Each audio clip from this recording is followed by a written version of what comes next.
The grand wedding hall was filled with chandeliers, polished marble floors, and the sweet sound of a violin quartet. But instead of joy, tension hung in the air like a storm cloud. At the altar stood Ethan Walker, one of the youngest and most powerful CEOs in the country. Billionaire. Ruthless in business.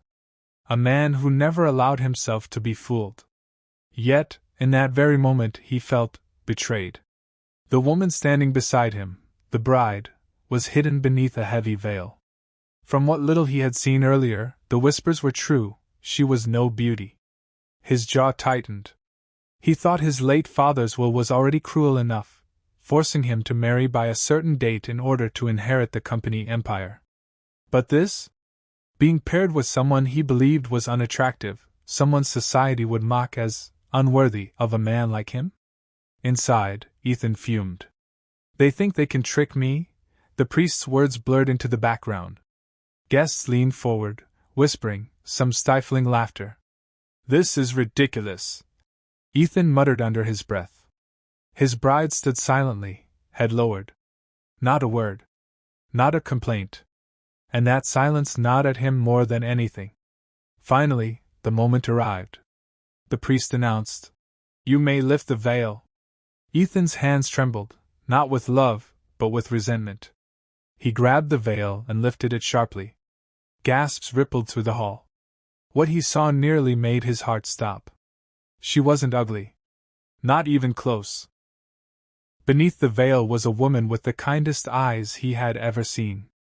A quiet beauty, not loud or polished, but radiant in a way that silenced the room.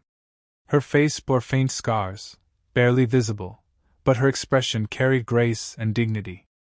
Ethan blinked, confused. Why would she hide herself like this? Then he remembered the cruel rumors. She had been in a terrible accident years ago, saving 2 children from a burning house.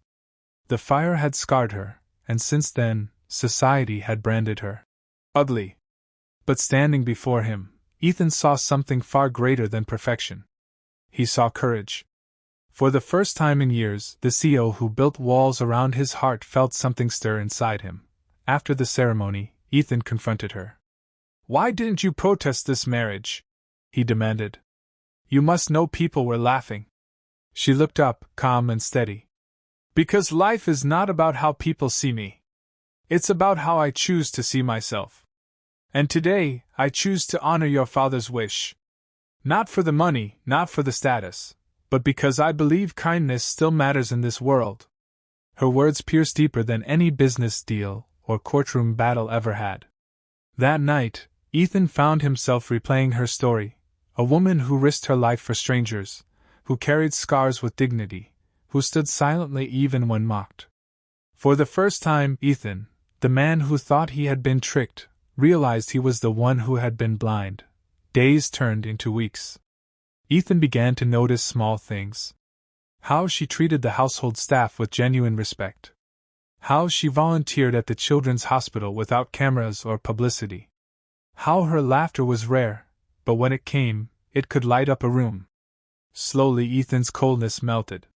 And then one evening, as they stood on the balcony overlooking the city lights, he said quietly, "I thought I was forced into this marriage. But now I see, it was the best deal of my life." Her eyes widened in surprise. For the first time, he held her hand, not as a business transaction, not as an obligation, but as a man who had found something real.